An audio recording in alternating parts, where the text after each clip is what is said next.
இந்த விவாத நிகழ்ச்சியில் பங்குபெறும் விருந்தினர்களின் கருத்துக்கள் அவர்களின் சொந்த கருத்துக்களை. இதற்கும் குளோப் 360 சேனலுக்கும் எந்த தொடர்பும் இல்லை. குளோப் 360 நேயர்களுக்கு வணக்கம். இன்று தமிழ்நாடு முதல்வர் மு.க. ஸ்டாலின் தலைமையில் அனைத்து கட்சி கூட்டம் ஒன்று நடைபெற்றது. இது சென்னையில் உள்ள தலைமைச் செயலகத்தில் தான் இந்த கூட்டம் நடைபெற்றது. இந்த கூட்டத்தில் பல்வேறு தலைவர்கள் அவங்களுடைய கருத்தை பதிவு செஞ்சிருக்கிறாங்க. இந்த கூட்டம் ஏன் கூட்டப்பட்டிருக்கு, அந்த கட்சி தலைவர்கள் என்னென்ன கருத்தை பதிவு செஞ்சிருக்காங்க அப்படின்றது தான் இந்த காணொலியில் நம்ம தெளிவாக பார்க்க போகிறோம்.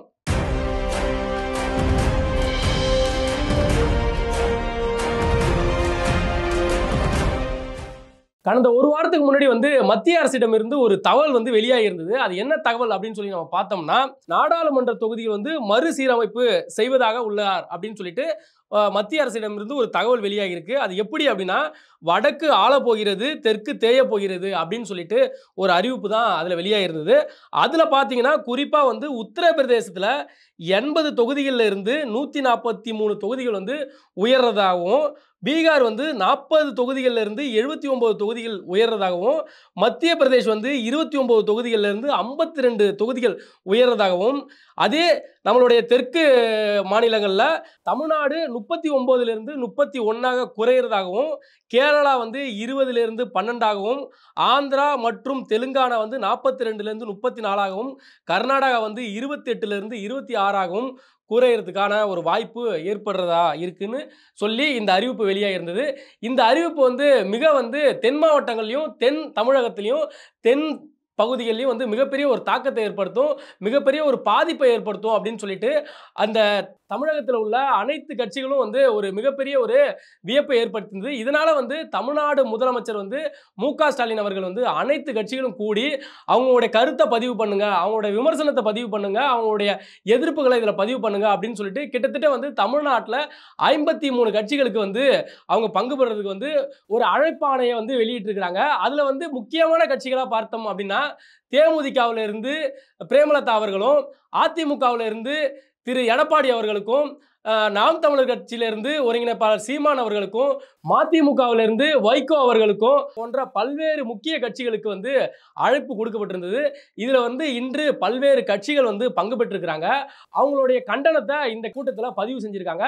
அவங்களுடைய கண்டனம் என்னென்ன மாதிரி இருந்திருக்கு, அவங்களுடைய எதிர்ப்பு என்னென்ன மாதிரி இருந்திருக்கு, அவங்களுடைய விருப்பு வெறுப்ப விமர்சனங்களை எப்படி வச்சிருக்காங்க அப்படின்றதையும் இந்த காணொலியில் நம்ம தெளிவாக பார்ப்போம். இதில் குறிப்பாக பார்த்தோம்னா, இந்த அனைத்து கட்சி கூட்டத்தில் விடுதலை சிறுத்தை கட்சியிலிருந்து டாக்டர் தொல் திருமாவளவன் அவர்கள், மக்கள் நீதி மையத்திலிருந்து திரு கமலஹாசன் அவர்கள், முக்குலத்தோர் புலிப்படையிலிருந்து கருணாஸ் அவர்கள், அதிமுகவிலிருந்து ஜெயக்குமார் அவர்கள், பாஜகவிலிருந்து தமிழ்முன் அன்சாரி, தாவேகாவிலிருந்து புஷி ஆனந்த் அவர்கள் மற்றும் பல்வேறு கட்சிகள் இதுல பங்கு பெற்றிருக்காங்க. அவங்களுடைய கருத்துக்களை பதிவு செஞ்சிருக்காங்க. அது மட்டும் இல்ல, இந்த தமிழ்நாடு அரசிலிருந்து 53 கட்சிகளுக்கு இவங்க அழைப்புதல் கொடுத்திருக்காங்க. ஆனா அதுல முக்கிய 3 கட்சிகள் இதுல பங்கு பெறாம போயிருக்காங்க. எந்தெந்த கட்சிகள் அப்படின்னு சொல்லிட்டு நம்ம பார்த்தோம்னா, நாம் தமிழர் கட்சி மற்றும் தமிழ்நாடு காங்கிரஸ் கட்சி மற்றும் பாஜக, இந்த 3 கட்சிகளும் இந்த கூட்டத்தை புறக்கணிச்சிருக்காங்க.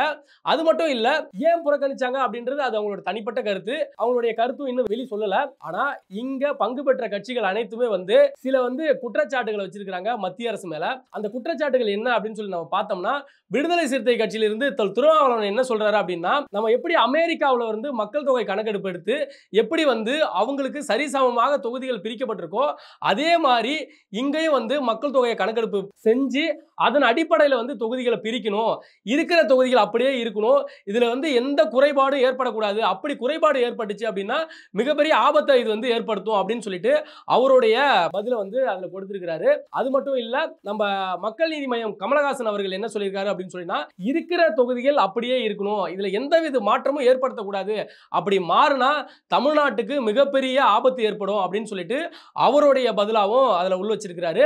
இதுல குறிப்பா பாமக தலைவர் அன்புமணி அவர்கள் என்ன சொல்லியிருக்காரு அப்படின்னு சொல்லி நம்ம பார்த்தோம்னா, இந்த கூட்டத்தில் அவர் கலந்துக்கிட்டு அவருடைய பங்களிப்பும் செலுத்தியிருக்காரு. அவர் என்ன சொல்லியிருக்காரு அப்படின்னு சொல்லி நம்ம பார்த்தோம்னா, இந்த ஒரு பாஜகவுடைய திட்டம் வந்து தவறானது, இது வந்து மிகப்பெரிய ஆபத்தை நம்ம விளைவிக்கும், இதற்கு வந்து பாமக தரப்புல வந்து எதிர்ப்பு தெரிவிக்கிறோம்.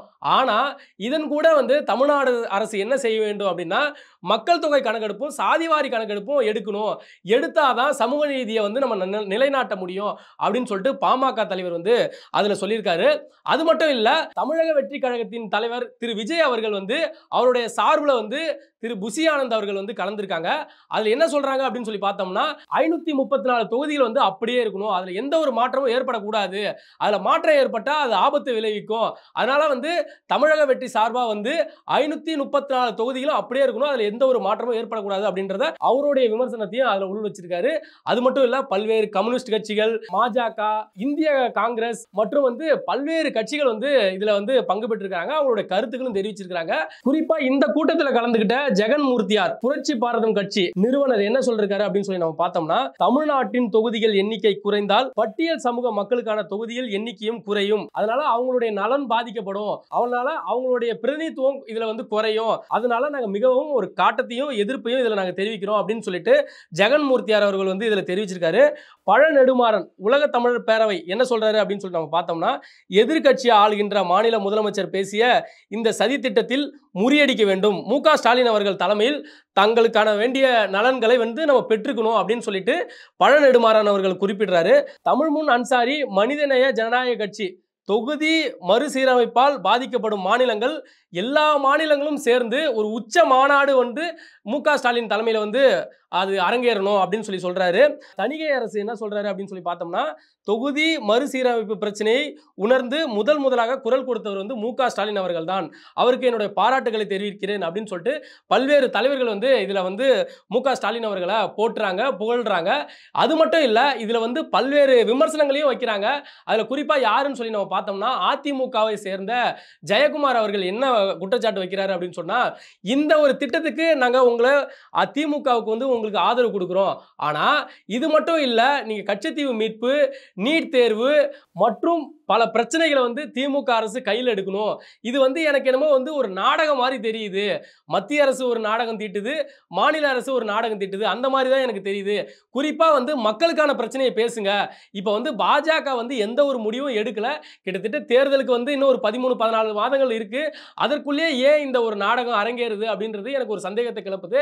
அதனால தமிழ்நாடு அரசு காவேரி பிரச்சனையை, சாதிவாரி கணக்கெடுப்பு, கச்சத்தீவு மீட்பு போன்ற பிரச்சனைகள்ல முன் வரணும், அதை பேசணும் அப்படின்னு சொல்லிட்டு அவர் அந்த கூட்டம் முடிஞ்சு வெளியில வந்து பத்திரிகையாளர் சந்திச்சு அவருக்கு ஒரு காட்டமான விமர்சனத்தை வச்சிருக்கிறாரு. குறிப்பாக இந்த அனைத்து கட்சி கூட்டத்தில் வந்து மதிமுக தலைவர் வந்து வைகோ என்ன சொல்லியிருக்காரு அப்படின்னு சொல்லி நம்ம பார்த்தோம்னா, இது தமிழ்நாட்டில் தானே நடக்குது, இது தமிழ்நாட்டுக்கு மிகப்பெரிய பாதிப்பு தானே, ஏன் வந்து எந்த கட்சிகளும் பங்கு பெற மாட்டேன்றாங்க, இனிமே வர காலங்களில் அனைத்து கட்சிகளும் வந்து இதுல பங்கு பெறணும், இதுல கலந்துக்கணும், நம்ம சிறப்பிக்கணும், வந்த கட்சிகளுக்கு வந்து நன்றி சொல்லிட்டு முக்கியமா வந்து பாஜக அரசுக்கு மிகப்பெரிய ஒரு காட்டமான ஒரு பதிவு செஞ்சிருக்காரு. அது என்னன்னு சொல்லிட்டு பார்த்தோம்னா, பாஜக அரசு மத்திய அரசு வந்து தமிழ்நாடு அரசை வந்து மிகவும் வஞ்சிக்கிறது. குறிப்பா அவர் என்ன சொல்ல வராரு அப்படின்னு சொல்லி நம்ம பார்த்தோம்னா, வடக்குல இருக்கிற பகுதிகளுக்கு வந்து அதிகமான தொகுதிகளை கொடுக்கிறதாகவும், நம்ம தென் பகுதிகளில் வந்து மிக குறைவாகவும் ஏற்படுறதுனால இது வந்து மிகப்பெரிய பாதிப்பை ஏற்படுத்தும், இது வந்து மத்திய அரசுக்கான அணுகுமுறையா இருக்கு, மத்திய அரசுக்கான ஒரு எளிய ஆட்சியை அமைக்கிறதுக்கான ஒரு எளிய வழியா இருக்கு, அதனால இந்த திட்டத்தை வந்து செயல்படுத்துறாங்க, அதை நம்ம வந்து திமுக ஆட்சி கூட சேர்ந்து நம்ம எதிர்க்கணும் அப்படின்னு சொல்லிட்டு அவர் பதிவு பண்றாரு.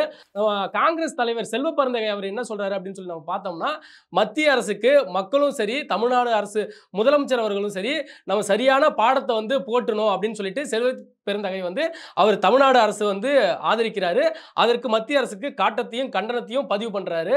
இதுல தமிழர் வாழ்வுரிமை கட்சி தலைவர் வேல்முருகன் அவர்கள் என்ன சொல்றாரு அப்படின்னு சொல்லி நம்ம பார்த்தோம்னா, குறிப்பா வந்து மத்தியில யார் ஆண்டாலும் தமிழ்நாடு மக்களும் சரி, தமிழ்நாடு ஆட்சியாளர்களும் சரி மிக வஞ்சிக்கப்படுறாங்க, வதைக்கப்படுறாங்க அப்படின்னு சொல்லிட்டு அவர் சரியான நேரத்தில் சரியான முடிவு எடுத்திருக்காரு நம்ம முதல்வர் அப்படின்னு சொல்லிட்டு அவருக்கு நம்மளுடைய ஆதரவு தெரிவிக்கணும் அப்படின்னு சொல்லி அவர் சொல்லியிருக்காரு.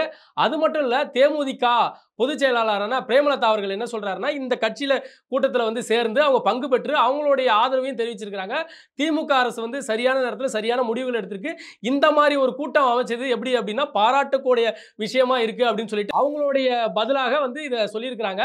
அது மட்டும் இல்ல, இந்த பிரச்சனை வந்து இப்பதான் ஏற்பட்டிருக்கா அப்படின்னு சொல்லி பார்த்தோம்னா அதுதான் இல்ல. இது கிட்டத்தட்ட வந்து 1951ஆம் ஆண்டே வந்து இது ஏற்பட்டிருக்கு. அப்போ வந்து 62 தொகுதிகளா வந்து தமிழ்நாடு அரசுக்கு வந்து உயர்த்தப்பட்டிருக்கு. தமிழ்நாடு மாநிலங்களுக்கு உயர்த்தப்பட்டிருக்கு. அதற்கப்புறம் வந்து 1956 மொழிவாரி மாநிலங்கள் பிரிக்கப்பட்டது பொழுது ஒரு மிகப்பெரிய மாற்றம் எதுவும் இல்ல. அதே மாதிரி தான் சீரமைஞ்சு இருந்தது. அதே தொகுதிகள் தான் இருந்தது. அதற்கப்புறம் வந்து 1971ஆம் ஆண்டு 39 தொகுதிகளா வந்து உருவாக்குறாங்க. அதுல இருந்து கிட்டத்தட்ட 2001 வரைக்கும் இது எந்த ஒரு மாற்றமும் ஏற்படவில்லை. கிட்டத்தட்ட 39 தொகுதிகள் மட்டும்தான் இருந்திருக்கு. இப்போ மத்திய அரசுல இருந்து மிகப்பெரிய ஒரு அழுத்தத்தை கொடுத்திருக்காங்க.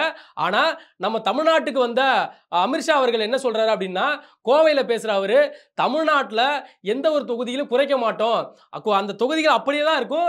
வேணும்னா வந்து தமிழ்நாட்டுக்கு நம்மளோட தொகுதிகளை அதிகரிப்போம். ஆனா எந்த ஒரு தொகுதியிலும் குறைக்க மாட்டோம் அப்படின்னு சொல்லி அவர் பேசியிருக்காரு.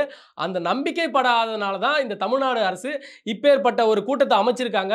இந்த கட்சிகளை எல்லாத்தையும் வர வச்சிருக்காங்க. அவங்களுடைய விமர்சனங்களையும் அவங்களுடைய பதிலையும் வந்து தெரிவிச்சிருக்காங்க. இது மட்டும் இல்ல, இனிமே என்ன நடக்க போகுது, தமிழ்நாட்டுல தொகுதிகள் குறைக்கப்படுமா இல்ல கூட்டப்படுமா, அதோடைய பலம் கூடுமா இல்ல குறையுமா அப்படின்னு சொல்லிட்டு பல்வேறு தகவல்களுடன் மீண்டும் உங்களை சந்திக்கிறேன். நன்றி, வணக்கம்.